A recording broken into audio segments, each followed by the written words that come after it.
اپنے مسائل کو حل کرنے کے لیے سبسکرائب کریں آپ کے مسائل کا حل۔ بسم اللہ الرحمن الرحیم۔ ڈاکٹر فرحت ہاشمی کے لیکچر سننا۔ یہاں پر قرآن پاک کی تعلیم کا کوئی باقاعدہ ادارہ نہیں ہے۔ ڈاکٹر فرحت ہاشمی کی طالبات ہمیں واٹس ایپ گروپ پر قرآن پاک کی تعلیمات دیتی ہیں۔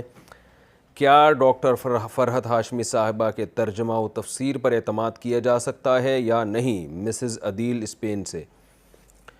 ڈاکٹر فرحت ہاشمی کے جب سے لیکچر شروع ہوئے ہیں الحمدللہ بہت ساری خواتین نے پردہ کیا ہے۔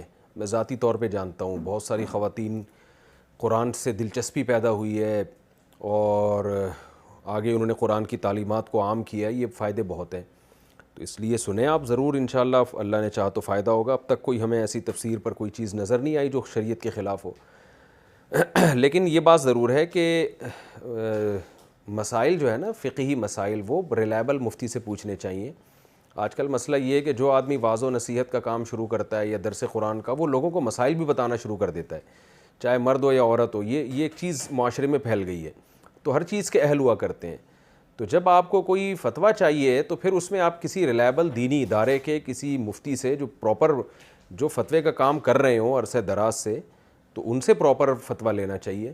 مسائل کے معاملے میں کسی بھی صرف مذہبی اسکالر ہونا کافی نہیں ہے، کوئی بھی ہو، فرحت ہاشمی کی بات نہیں کر رہا، کوئی بھی ہو، تو صرف اسکالر ہونا کافی نہیں ہے۔ وہ اکثر ہم نے دیکھا ہے لوگ اس میں غلطی کرتے ہیں۔ ایک مشہور اسکالر ہیں، درس قرآن دیتے تھے، وہ ایک صاحب مجھے ملے اور کہنے لگے قسطوں کا کاروبار کیسا ہے؟ میں نے کہا جائز ہے بالکل، ایک چیز کیش پہ مہنگی ہوتی ہے اور ادھار پہ کیش پہ سستی ہوتی ہے، ادھار پہ مہنگی ہوتی ہے۔ انہوں نے کسی اسکالر کا نام لیا کہ وہ تو بڑا اچھا درس قرآن دیتے ہیں، انہوں نے کہا یہ بالکل ناجائز ہے۔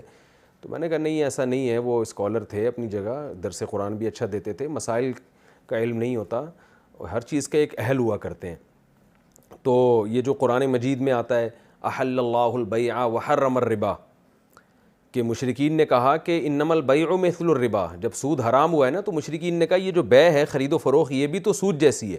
تو بعض مفسرین نے لکھا ہے کہ وہ قسطوں کے کاروبار ہی کے بارے میں مشرکین نے اعتراض کیا تھا کہ اگر آپ سود کو حرام دیتے ہیں تو قسطوں پہ بھی تو چیزیں مہنگی بکتی ہیں۔ تو اس کے اللہ نے کیا جواب دیا؟ احل اللہ البیع، بھائی وہ خرید و فروخت کا معاملہ ہو رہا ہے وہ جائز ہے، اور سود کا معاملہ وہ حرام ہے۔ تو اللہ نے فرق رکھا ان میں، ایک کو حلال قرار دیا ایک کو حرام قرار دیا۔